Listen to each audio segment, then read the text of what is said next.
Alex, you have to excuse me if the only things I can actually mutter out of my mouth this morning are the Bears. I actually didn't see what happened with the Bears this We weekend. won. We won. We won. That's all that matters. It doesn't matter. The only thing I saw from the Bears game was that picture of Jay Cutler in his fantastic, I want to say plaid blazer or whatever it was he was wearing, and it was just another great fashion moment from just the doofiest quarterback in all of the NFL. Oh, I don't know. Philip Rivers might be. Philip Rivers is pretty doofy. But you know what? Phillip Rivers doesn't come off as actively doofy, Okay. in Yeah. general. He's a little more daddish, I think, more than anything else. Whereas Jay Cutler is just like a giant doof. Like he is doof personified. I'll take it. I'll take Yeah. it. I'll take it. And yeah, he not to get too even NFL talk, but he played his most competent a game I think he might have ever played for the Chicago Bears. And you want to believe it's I not bet that headline is plastered all over the sports pages this week in Chicago. Cutler plays most competent game. Finally. when you have signed him for $100 million plus contract that technically is 7 years, but really only plays it over 3. That actually is a headline that you would want to read in the Chicago newspapers. That's fair. That's fair. Well, considering that the New York teams haven't had a whole lot good to crow about lately. What happened? Huh? To those poor Giants. I don't know what happened.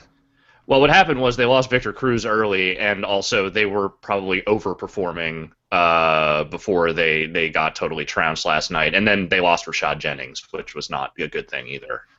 Well, they lost him last week, which my fantasy team was very upset about. Although, fingers crossed, unless something goes crazy wrong, I'm going to win every single one of mine this week, including finally my first win in that writers league that we're both a part of, in which I inexplicably had a tie in a league that goes down to 2 points after the decimal, which that's not supposed to happen. And then you beat me by 0.2. 0.2. 0.2. Not 2 points. 0.2. 0.2. Well, I won by like 60 points this week, so I think my team's on the upswing now. So Yeah, I have Matt Forte in 2 of my teams, and he scored something like 36 points, which is just ridiculous. I have in my league with Dave Lang, so that also did very well for me. But yeah, fantasy football, whatever. Patrick, how was your weekend? It was good. Well, no, okay, complicated weekend. So the Bears won, so that was great. My wife ran a marathon, the Chicago Marathon, over the weekend, and did very well. Beat her personal record time, so that was good. Saturday, so we both just got new iPhones, right? Mm-hmm. I left the apartment for all of 30 seconds on Saturday. 30 seconds. At one point, my wife called me and said, "Hey, I left my credit card in the house. Could you run it out to me?" I said, "Sure. Happy to." Pause Shadow of Mordor. I go outside, give her the card, come back inside, sit back down with the game. About like 15 minutes in, I realize, I wonder what's going on Twitter, because Twitter was, let's say, active this weekend. Mm-hmm. And it wasn't next to me. I was like, whatever, I'm enjoying this game. I'll find it later. Then about an hour and a half later, I was getting ready to go for a run. Can't find the phone. So I checked my iPad. It's like, I'll just beep it and, I'll find where it is in the house. Offline. It's like, what? Look around. Can't find it. The only thing, it is possible that it is in this house. I do not think that is true. But the alternative is that in which I left the house for 30 seconds on Saturday, physics went the other direction, and it bounced out of my pocket, and it is now cast into the wind. Oh, no. Yeah, that's called an $800 mistake, because you can't get a contract won 3 weeks later.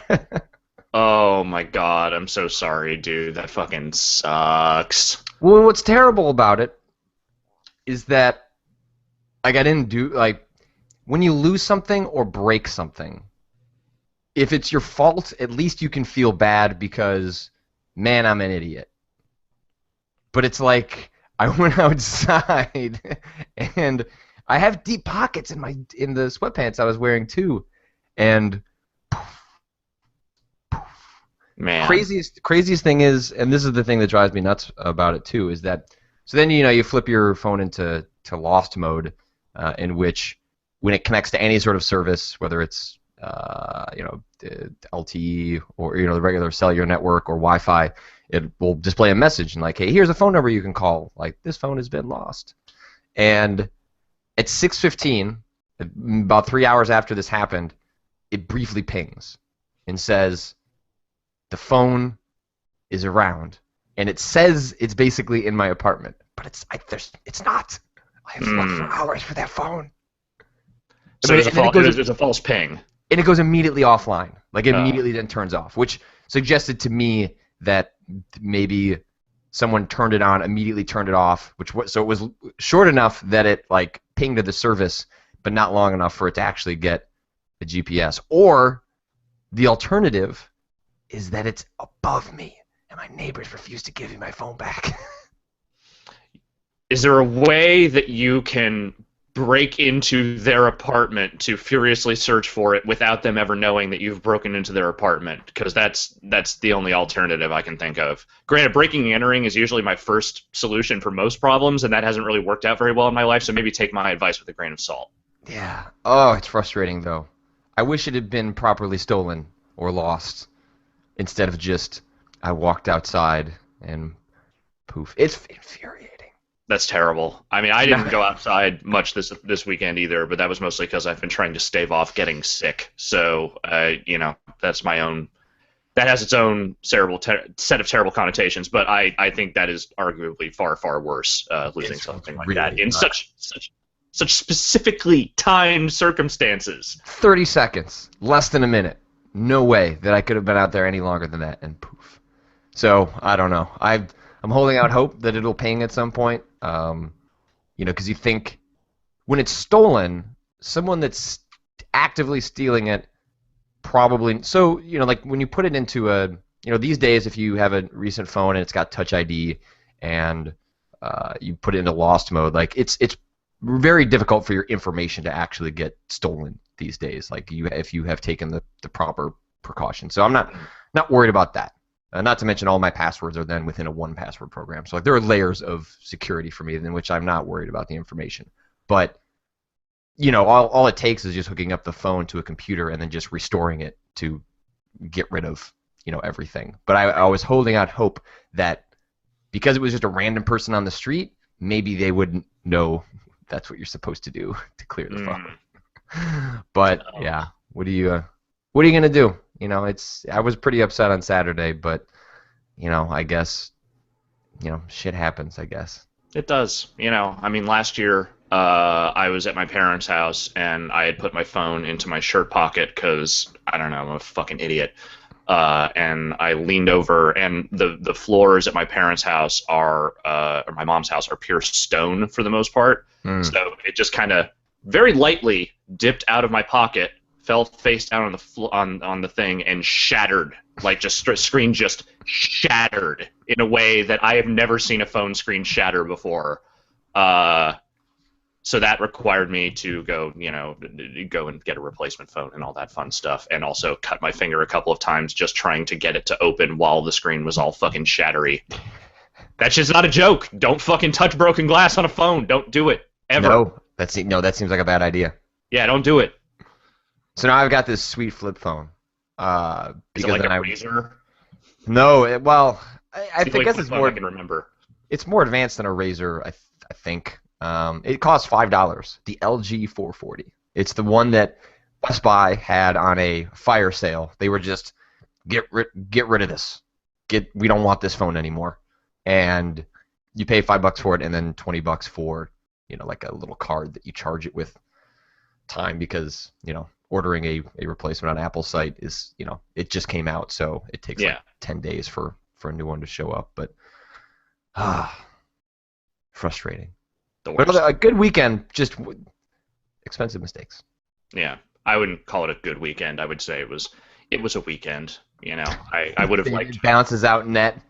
Yeah, I would like to have spent this weekend doing things other than most of the things I ended up doing, which included just laying on the couch and sniffling a lot. But So you're on the verge of getting sick, but not getting I've quite been full on blown. the verge for like 3 days. Like I've been feeling like just it's there. It's just waiting. Like all it's gonna take is like one thing falling out of balance, and then suddenly the germs are just gonna start pouring through my entire body. And I I still feel that way. So I'm just like I'm trying to stay as steeled as possible. I'm trying to drink as many fluids as possible. I mean, coffee is not really the right fluid to be drinking for not getting sick, but whatever. I need my coffee. But yeah, I don't I haven't been sick in a really long time. Like I've had like very short bugs or whatever, but like I haven't been really sick in a very, very long time, and I am trying desperately, desperately, desperately to keep that streak alive. So it's not about that you're afraid of getting sick. You just want to keep the hit streak going. Well, I don't want to get sick either. Like Well, that's sure, I know, but it appears your pride is more important in if we're to rank, what's going on here psychologically. I mean, if we're going down the list of seven deadly sins of which, I am most attached to, I don't actually think pride is that far up, but, as far as this streak goes, absolutely. I've not been sick in a long time either. I've had some off days, but not anything full blown sickness. So I'm with you. I'm with you. That would bother me if I was teetering on the edge. It's when you wake up on those mornings and you got that little tickle in the back of your throat, and you're not sure if that's is that allergies? Is that I don't know what that is. Hopefully that's You got nothing. that cough that just has like a little more behind it than Mm. usual, and you're like, nope, nope, this has got to stop. This has got to stop right now. So yeah, I drank like a lot of water over the course of the weekend, and that hopefully will have helped a little bit. We'll see. I don't know. I'm still Did not you there yet. did you play video games over the weekend? I played more NBA, which I will hopefully have a review up today or tomorrow for that.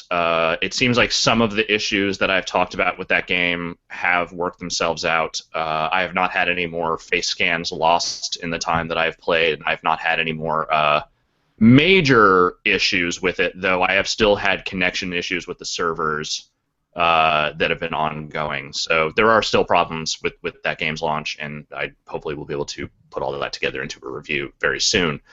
Other than that, I did not play a whole lot else. Mostly I was just kind of convalescing face down on the couch, so that was about as far as I got into gaming this weekend, sadly. I guess I never mentioned at any point that I finished D4. I finished that No, you didn't. a couple of weeks back. That game, that's fantastic. I enjoyed it top to bottom. I think it's the the second chapter, because there's three chapters: the prologue, chapter 1, and chapter 2, included in the initial slate of episodes for the first season. I think season 2 is pretty weak, Mhm. or episode 2 is pretty weak. It's the one where you're crawling It's around. the least interesting of the episodes, certainly. Yeah.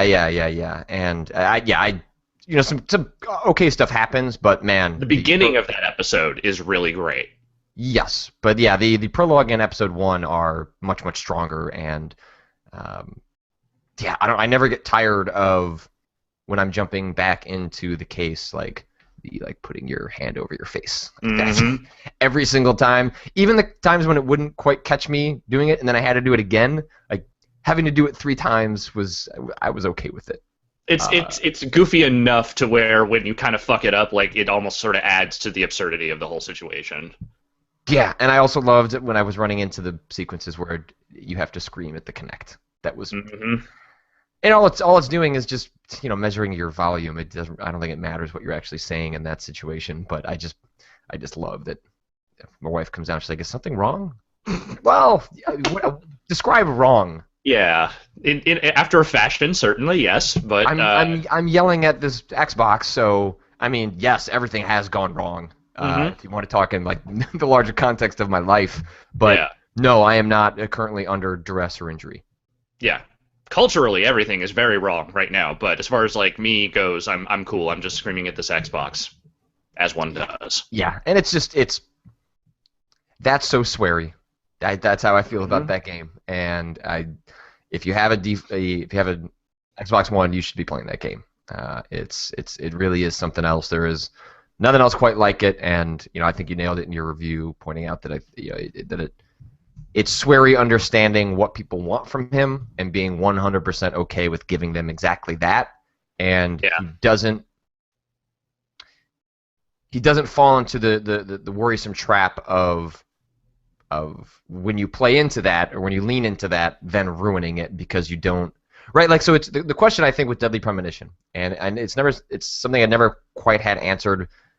Partially because I didn't know how to ask it to him when I would interview him. But it's the core thesis is: do you understand why people like your game that is kind of terrible, but people really seem to enjoy it? Also, it's terrible.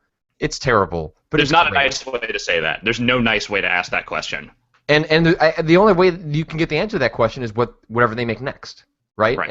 And I think D4 answers that question, in which he understands what people enjoyed about Deadly Premonition.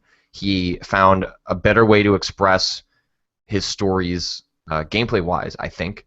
It still follows in the pattern of Deadly Premonition of being like barely competent, but at least with D4, it's amusingly so. And the conceit of using the Kinect as the vehicle for the mechanics is really fun and goofy, Yeah. as opposed to poor shooting, which was how it worked in Deadly Premonition. And it's also Deadly Premonition is a really long game, like Right. really long, like 15 plus hours if you're just mainlining the story. And D4, by being episodic, it's like I'd finish an episode and be like, done. Like I'm gonna check this out maybe in a couple of days. But like I got my hour of sweary, feel good about it, really entertained, but I don't need 3 hours of it. Right. Yeah, and I have to say that the thing that has been the most distressing about that game and its release and everything about it is just seeing how increasingly, I don't know if desperate is the right word, but certainly an upset Swery has been on social media over in recent weeks, because it seems like the onus for PR for that game has been entirely on him. The way he is talking. If you follow Swery on Twitter, you know that his stream is pretty much nothing but Instagram photos of food and him And beer. saying very, very appreciative things to fans who tell him things about his games. The last 2 weeks, it has been almost nothing but him posting review scores and answering questions in seemingly like increasingly upset fashion about how not enough people are playing his game. There's not enough promotion for his game. No one seems to really be paying attention to his game, especially over at Microsoft. It feels like he is flailing his arms as much as he can to get people to notice what's going on with that game, while not actually throwing Microsoft under the bus. But he's come pretty close a couple of times, and that is a strange thing to see from a guy who is usually so happy-go-lucky about everything. Yeah, there was one post that I saw late last week, I believe, in which someone tweeted at him an image of some Microsoft-created banner that was like, got all these great exclusives on Xbox One, and his response was, "Where's D4?" Really disappointed. And Yep. I think there's been an increasing. He's been a little more straight about his feelings on it as this has gone on, in a way that maybe clues us into how this has all played out so far in the first place. Which, we were trying to suss out whether that game was released in stealth fashion because they just wanted something for TGS, and it's like, hey, look at this. Rather than tease games, here's a game you can play. It does seem like they kind of just dumped it in the backyard, and well, hopefully so. It's like when you put that piece of furniture out in the front lawn. It's like, I don't care who takes it. I just hope someone takes it. Yeah. But I'm not going to put any effort into finding a home for it, and that game deserves better than that. I think it speaks to, for a company that seemed to have largely been kind of learned some hard lessons in the last 12 months or so. Really bizarre for them to have one of the few sort of, I feel like, ace cards. Not to say that the D4 is a system seller. I'm never going to make that argument. But in terms of being a unique bullet point for that system, a thing you cannot get anywhere else, that's D4. And that should have been something they were embracing to the high heavens. And, I wonder if maybe that fell into a trap of, hey, we're trying to distance ourselves from Kinect, and this is a game that was was created. It works with the controller, right? And you said it was just fine, but I think we both agree it's better with. Oh, I don't want to use their marketing slogan. It's better with Kinect. I It is mean, better. this is the rare case where that is actually a true statement. Like that almost never is true. Like it's so untrue in most cases. In fact, that statement had become kind of its own weird joke. But like in the case of D4, despite my not enjoying Kinect in nearly any circumstance, that is definitely the best way to play that game. Yeah, and I, we're getting awful close to the release date for Fantasia on Kinect, and Mm-hmm.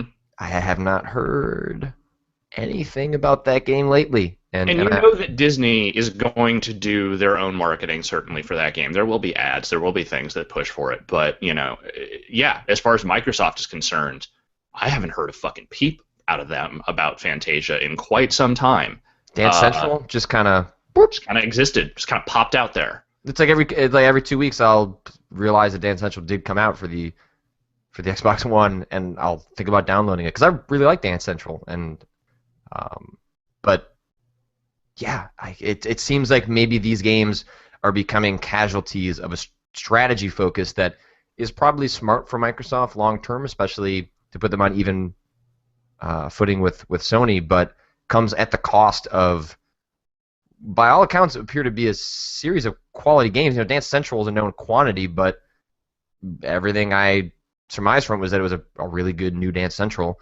Fantasia seems to be at least an interesting, inventive use of the Kinect in the way Harmonix has done in the past, and D4 fucking is, like we said, one of the only games in which you can actually say better with Kinect, and Yeah. not burst into tears laughing. Yeah, and it's sort of, I don't know, in a way it's kind of perfect that just as, a decent little slew of games that finally kind of have a good handle on the Kinect technology start coming out, that is when Microsoft wants to distance itself from that stuff altogether. Like that is the perfect, like that is the perfect denouement for that situation. Like, of course, by the time people start to really understand that thing, that's when Microsoft's like, yeah, no, we can't promote anything with the Kinect name on it because that thing is poison. And they're not wrong. Like saying, hey, this is a Kinect game in marketing right now is akin to saying, hey, this is a PlayStation Move game. Like, that is not a thing that's going to sell anyone on anything anymore. And yeah, I mean, lots of the early Xbox Ones, came with that thing, so I imagine there's still a decent number of those things plugged in it, in various places, but it's like no one's going to buy games based purely on the merit of that. And if they don't know how to sell the game other than it's Kinect, I'm not surprised they just wouldn't try to sell it at all. Hakunin actually makes an interesting point.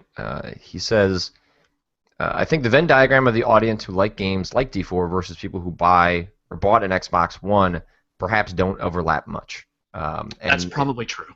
And he might actually be right in pointing out that if the majority of sort of like the most hardcore of the gaming demographic swung Xbox last generation and then swung PS4 this generation, it wouldn't be a huge surprise if part of the reason D4 didn't do as well, other than Microsoft just dumping it like a smelly turd, was that a lot of those fans actually own PlayStations. Yeah. I don't think that's unreasonable, but I don't think it also excuses Microsoft from. That should be a prime point where you go, hey, you like those games? Come over here. So I don't know, it's. I think he makes a good point, but I don't think it excuses Microsoft's sort of really sad distancing from a game that absolutely deserves better. Sad is perhaps the most politically sensitive way you could put that. So play D4, I guess is what I'm saying. You should play it. I did. Okay. Well, I mean, other people other than you. I'm talking about the grander you. I am pretty grand. It's true. I finished Shadow of Mordor last night. I might dive into that a little bit more because I don't know if I have anything outstanding on my plate right now. I got to think back to the games I've maybe missed out on in the last couple of weeks, but I've got a day in between, this and Evil Within unlocking, so I might I might jump back into Mordor tonight just because I have maybe about 2.5 hours of cleanup to do, and then I'll have pretty much done everything you can do in that game. I want to have done a full achievement sweep on the PC version, which I'm playing, but I'll have done all of the objectives in the game and have cleaned out basically all the main stuff that you can do. And Yeah.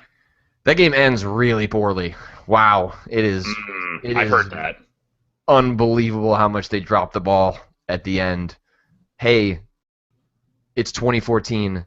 Stop doing QuickTime event last boss battles. Oh, are you serious? That was not great in... Was that Uncharted 1 that ended with a QuickTime event boss battle? I feel like maybe that was 2. No. You know what? I don't think I even finished Uncharted 1, so I don't remember. I don't know, but we're over that. Yeah. That is one of those design ideas that has been... I thought we collectively agreed, video game industry, we're done. We're done! Nope. And nope, we're not done. And the reason it sticks out so much is because not only is it just such a odd finisher for that storyline, a storyline that is ultimately not that interesting, and all the stuff the player does in the world is way more interesting than anything that they tell in the main storyline. But that by having the final moment be a QuickTime event is like the antithesis of all of the interesting stuff that happens that comes before it, which is this systemic, player-driven, organic interaction between a world and systems that a developer set up and the player choosing how to interact with them. And instead, it goes to the complete opposite direction in which you just tap some buttons on the fucking screen and then it just ends. Great. Ugh. Fucking great. Yeah, that's really gonna... That's definitely lighting a fire under my ass to want to go and finish that game right now. Oh, you need to keep playing it because everything else about it is fantastic. Love it. It is high on my list this year, absolutely. And I think we're gonna look back on this game 5 years from now and go that a lot of games are going to pluck what they're doing. But yeah, it's frustrating. Fair enough. Yeah, I mean, I know. Of course, play through more of it at some point. I just now I'm going to be doing it exclusively just to keep doing the combat stuff and the side missions and whatever, and I'm just going to get to the story whenever I feel like getting to the story, because so far I haven't really cared much at all about it, and it doesn't sound like there's a whole lot of reasons to do so later on in the game, so I'm just going to keep focusing on all my work politics and fuck everything else. Yeah. So I finished that. There's a season pass. I'm hoping that stuff's good. I'd love to have a reason to go back into that world, but they haven't. I'm not sure if they've detailed exactly what that stuff is. I want to say there was a trailer that said what some of that stuff was, but I don't know if I remember. I don't remember it. So yeah, I just know that I'm probably gonna end up, if I put in hours tonight in it, I'll probably end out at like 20 hours, and it's a game that I could easily see myself spending another 5-10 in and being Sure. very happy. So I'm looking forward to. Hopefully they do some good stuff with that, and don't pull a Saints Row and have all the good stuff only be in the stuff that ships, and then just dive off a cliff when it comes to the DLC stuff. Fair enough. Well, should we get to some news talking? We should get to some news talking. I wish the first thing we were going to talk about was something positive or exciting, but unfortunately, over the weekend, we now marked the third woman in the last month or so that had their information publicly compromised. And the popular term is doxing, in which you are targeted in order to find very personal information about yourself. Often that means phone numbers and mailing addresses, or I guess home addresses rather, and then that is used as a way of scaring you through threats online. That happened to Depression Quest designer Zoe Quinn, critic Anita Sarkeesian, and then most recently happened to game developer Brianna Wu, who most recently released the all-female driven sort of adventure game that I've been meaning to get around to playing, called Revolution 60. It's out on iOS, and I think it's coming to PC. But she was the victim of some really vile commentary to give you a sense of the flavor of it, I guess. These are not really words that I would like You to. know what? Just you know what? They don't bear repeating. Yeah, I If guess you really want I'll to look say it if up, if you should all you go have to look it do up. is search her Twitter account. But if you want to see it, I mean, the Twitter account has since been banned and does not exist and is gone, and was sort of ceremoniously ripped away from the Twitter service as she reported it to the authorities. At that point, that is not just there's a difference between online harassment and then death threats. Yeah. There are fine lines between those things. We are all aware that people are a little more colorful on the internet, and I think we've all institutionalized that in a way that maybe we probably shouldn't have, but we have gotten used to.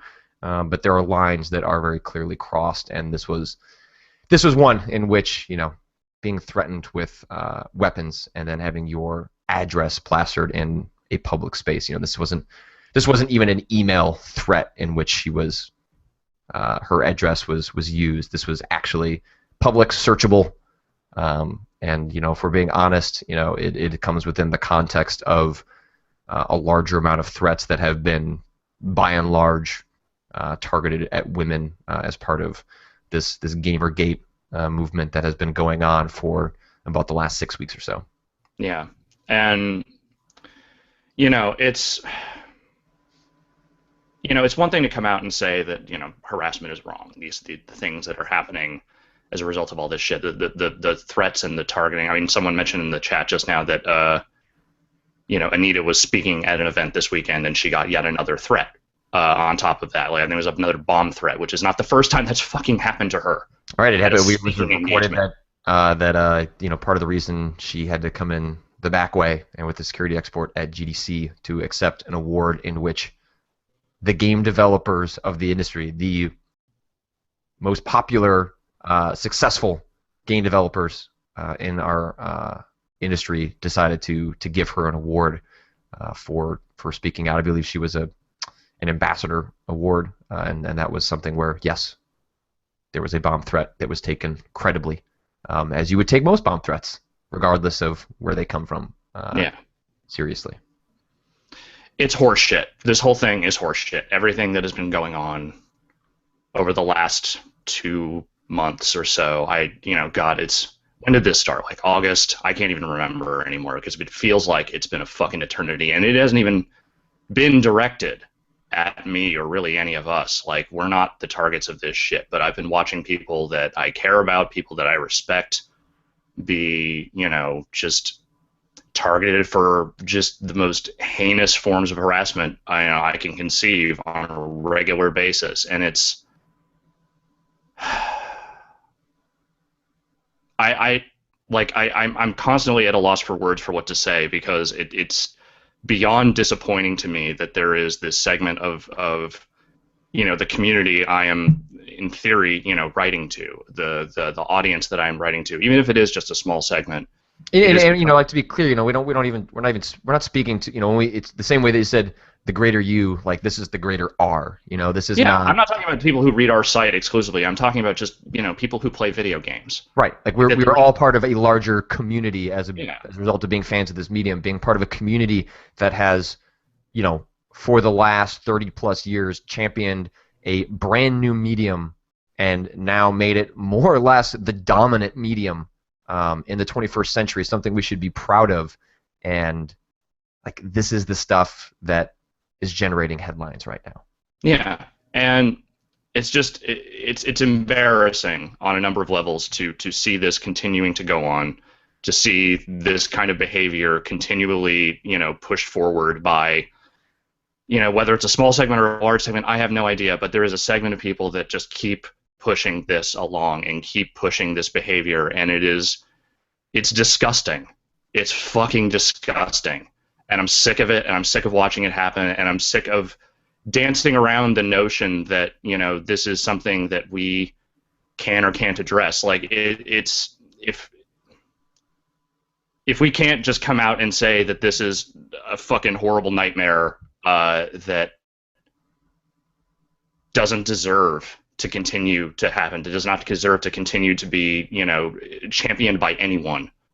I don't even know what we're doing anymore. Like I'm just tired. I'm just exhausted by it all, and I don't want to even say the word Gamergate out loud. Like, is this kind of like weird anxiety-inducing thing for me? Because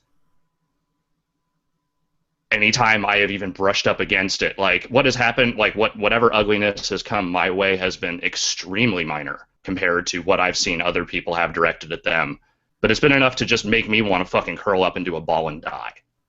So, for whatever it's worth, I mean, the fact that there are people out there who can take this shit, who can have this shit directed at them and continue to, want to push forward, to keep criticizing the industry, keep doing the work that they're doing. The respect I have for that and the admiration I have for that is beyond measure. I will continue to support those people, and I will continue to read their work, and I will continue to watch what they do. And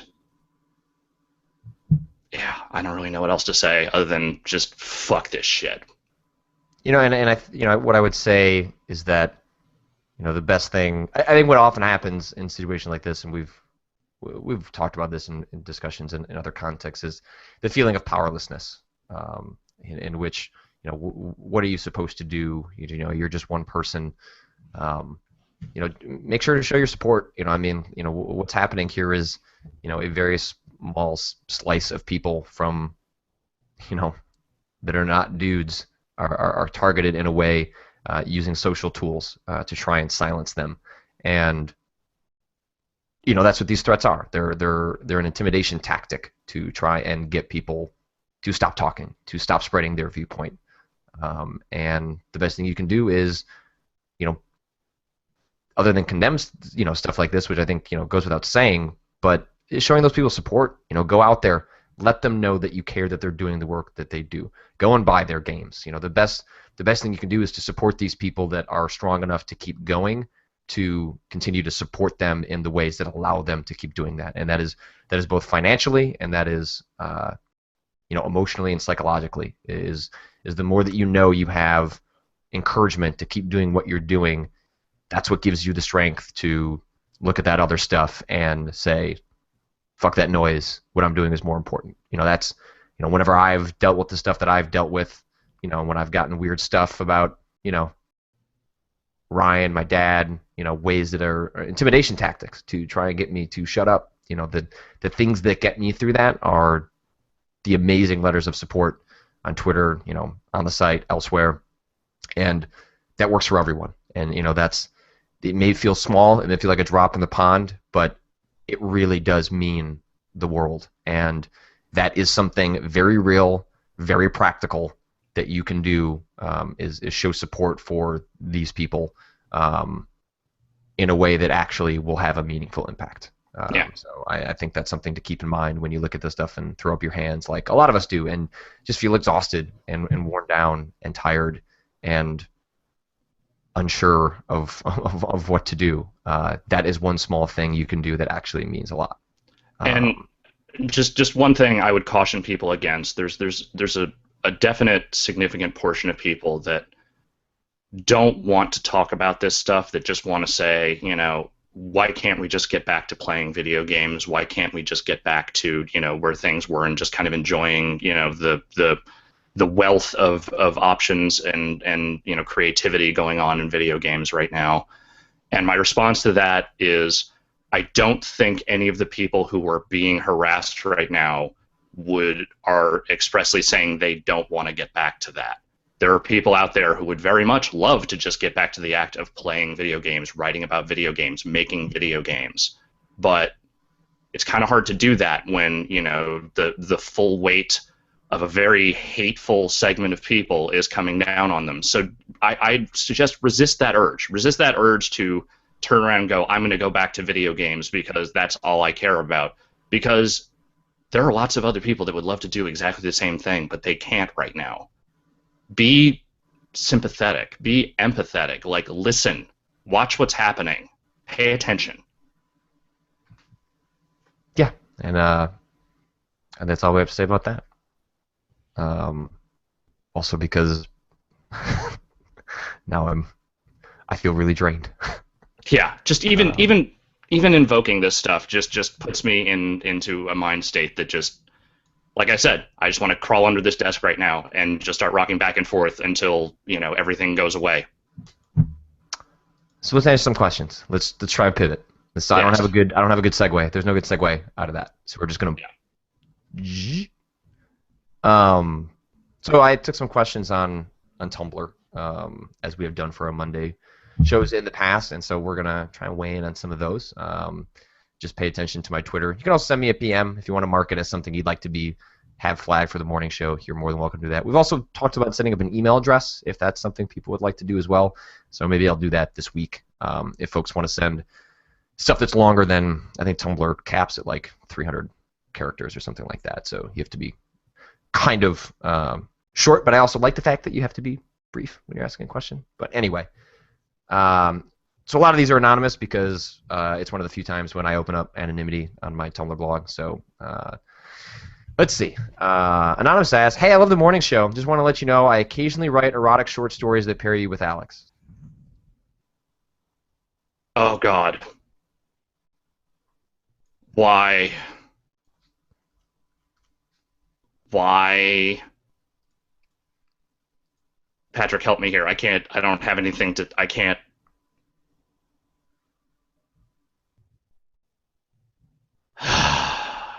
Next question.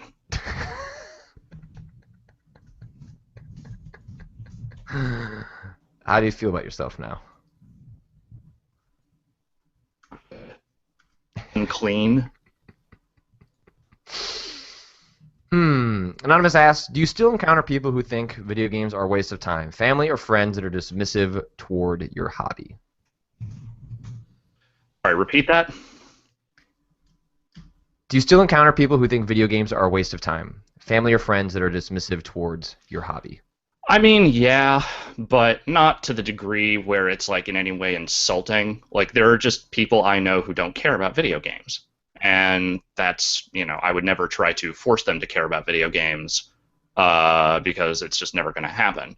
But I don't have very many people in my life, I would say, that are actively derisive toward me about video games. Like they don't look at my point at my career and go, "Look what you're doing with your life. What the fuck?" Because first off, why would you have anyone in your life who would do that? That's just incredibly mean and fucking dispiriting. And if someone is your friend that does that, that person is not really your friend.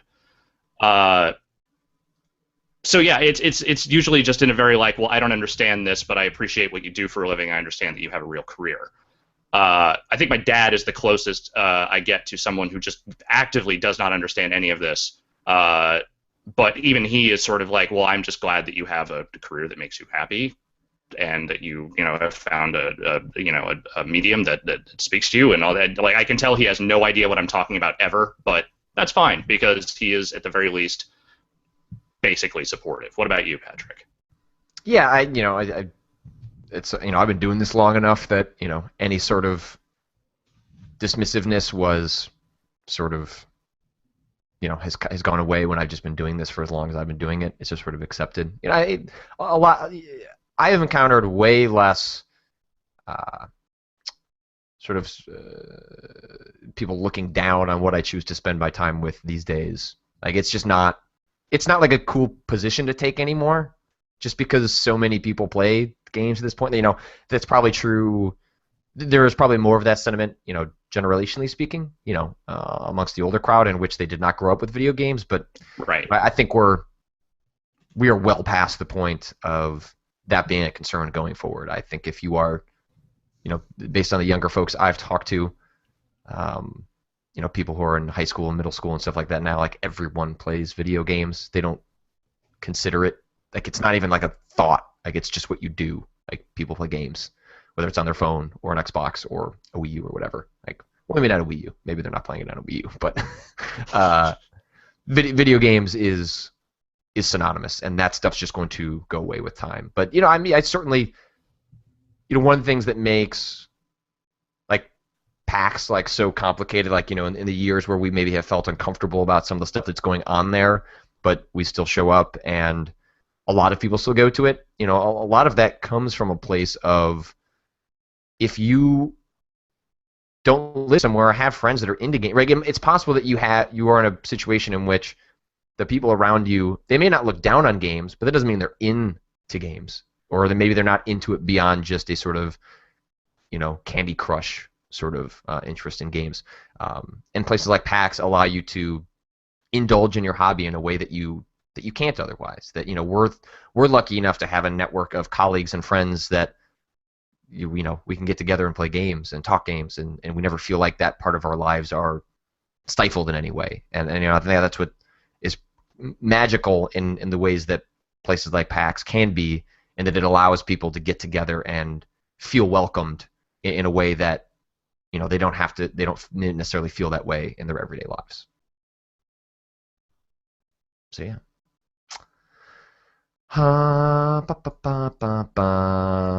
Anonymous asks, you guys always assigned reviews still, or does it happen depending on if a game catches the attention of you, or more so than the others? And if they have, he's just asking how reviews get assigned. How do you get your reviews, Alex?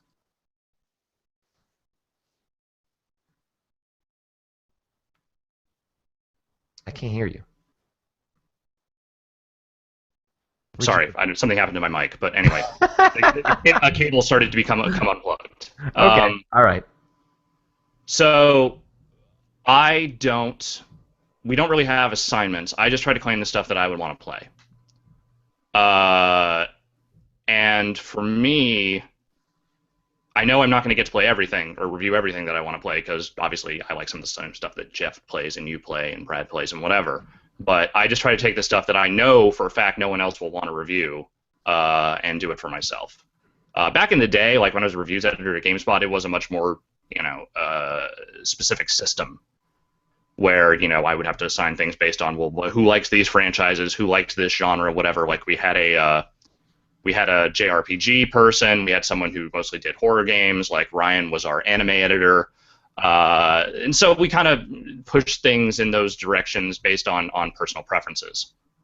And, I think that nowadays, it being a lot looser, I don't know if that's necessarily my preference, but for me, it's just a matter of claiming the stuff that I know I would want to play. Whether I would like it or not, I don't know, but it's stuff that I would like to play or at least experience for myself. Yeah, and that's kind of by and large how it goes. I'd say there's maybe every once in a while when Jeff goes like, "Hey, you should review this," but that is not. It's not common. It's definitely, we are given sort of latitude on choosing what we want to do. Like Alien was one where I was like, I got to review that. I want to weigh in on that. That's something. Selfishly, it's because A, I can get the game earlier than I would otherwise. So I'm not going to pretend that's not part of it, but B, it's just one that I have such an interest in, and I know that a lot of folks want to know what I think about that as well. I certainly feel that pressure with Evil Within. If Alien and Evil Within were a little bit further apart, I would have been happy to try and do both, and it just didn't make sense back to back in that way. Yeah, we are by and large kind of given the ability to figure that out on our own. Just to follow up on something Defcom just said in the chat, he said that Alex only likes the worst of them, and sometimes sports games. Go look at my reviews over the last 2 years, and I think you will actually find that there are a surprisingly low number of low scores assigned to my name over the last couple of years. I do sometimes still review bad games, but I don't review nearly as many of them as I used to, and I actually have given a lot more positive scores than I have negative lately. I understand why I have this reputation as the guy who plays all the bad games, and I'm not trying to say that that reputation is completely unearned, but just notice that I do exude a fair amount of positivity when it comes to the games I play as well. That's really all I would like. Let's see. Anonymous asks, "Hey Patrick, it feels lately that cynicism has been a large part of the anti-hype train that chugs behind the main hype train for any major release. The question is whether that's actually productive or necessary to actually enjoying games. As it stands, the majority of big-name releases are normally either major letdowns or spark this controversy or that.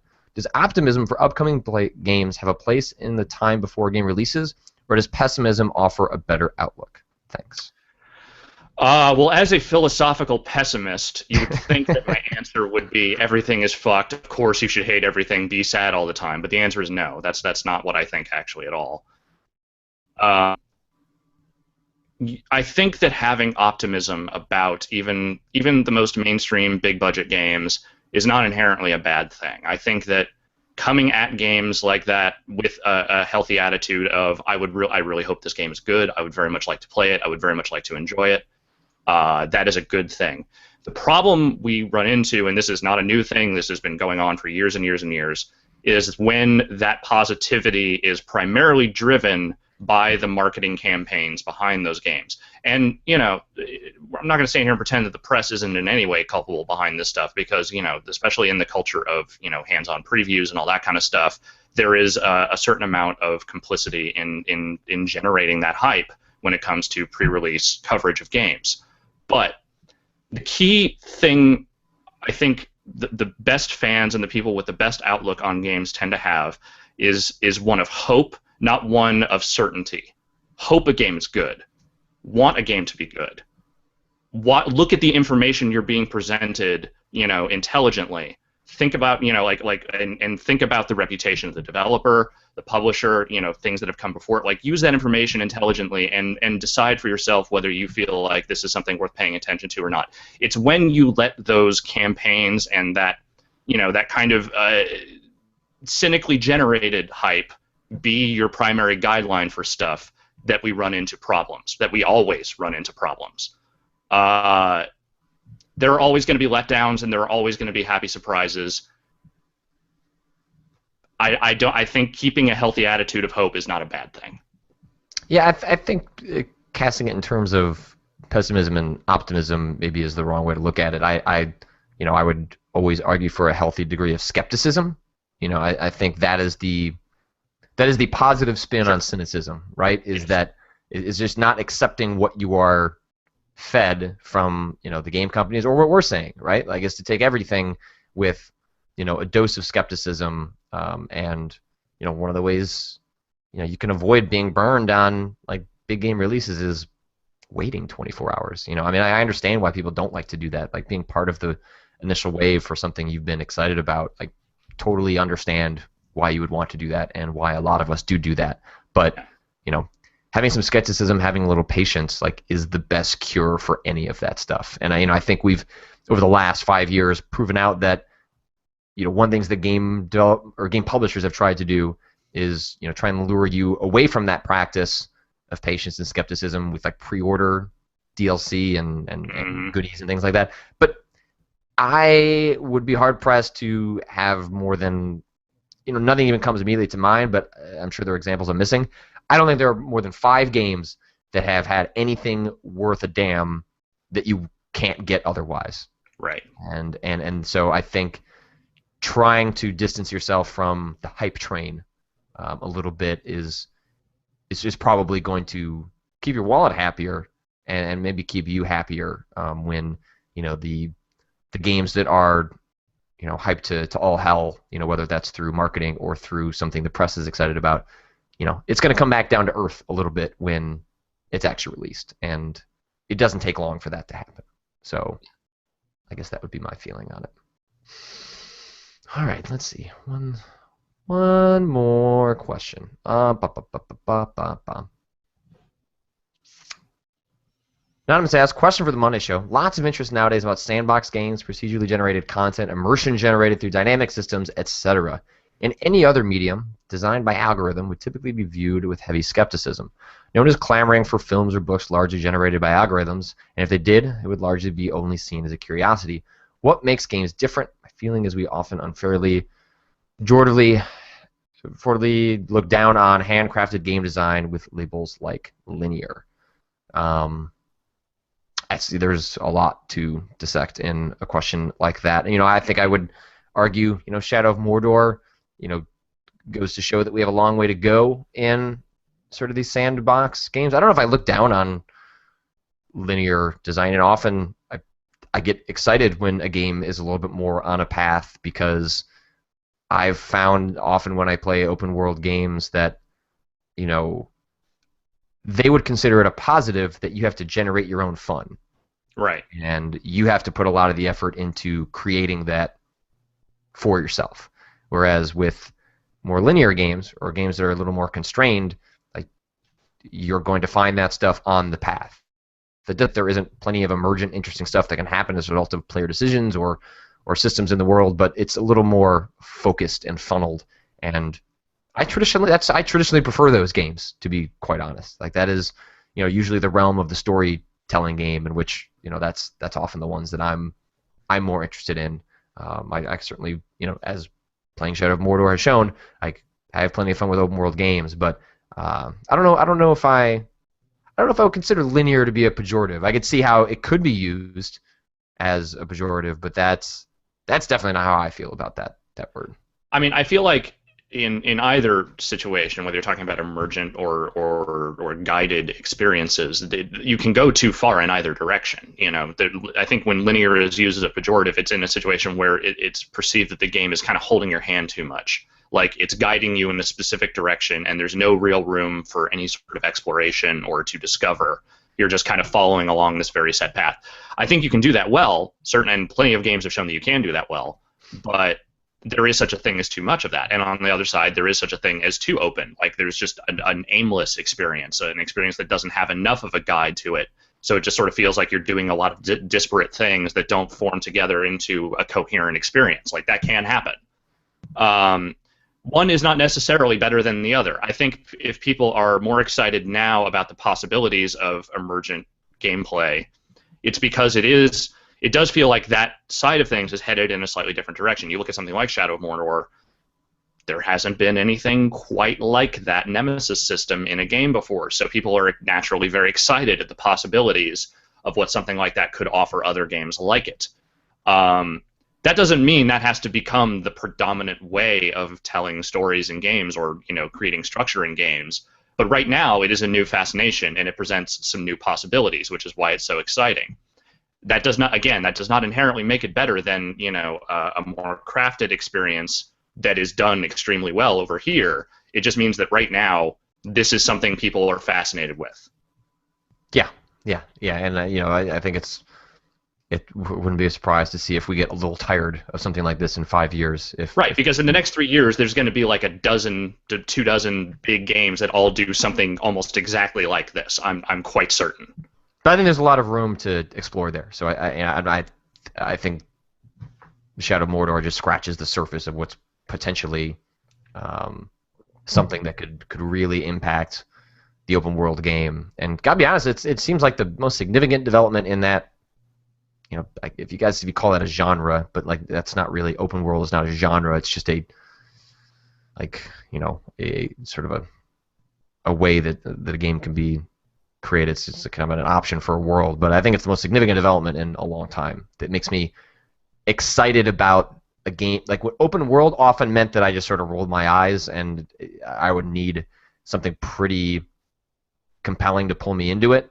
Whereas now with the Nemesis system, the world itself is more interesting than just purely being open, and I'm curious to see where developers take that going forward for sure.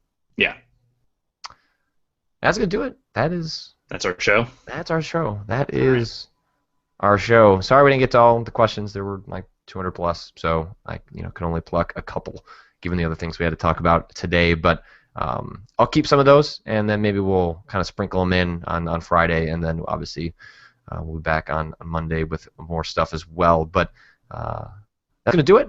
What do you got going on this week? So NBA review going to take place somewhere in here. I'm going to find time to play Bayonetta 2 because the reviews for that game have been fucking stellar, which leads me to believe that it is something I should probably at least play. Beyond that, not too sure. Vinny and I will be back in the office tomorrow. We'll figure out what we're gonna do with the rest of the week. Figure it out from there. What about you? Yeah, I don't know. I gotta sit down. There's I got some Shocktober stuff to go through. We'll be doing Swimming with Scoops tomorrow night. I think we'll probably do The Evil Within. I might just wait and boot that up, and we'll experience the opening hours of that game together. There are copies of that game in the office in San Francisco, so there'll be sort of a separate thing happening in terms of a quick look. But I'm excited for that game, if only just to see what the hell it is, and maybe we'll just all do that together tomorrow night for Spook with Scoop. So, there'll be articles and other stuff going on the site throughout the week as well, but that'll be a big thing early on. So look forward to that tomorrow night, and then Alex, I'll talk to you again on Friday. Oh.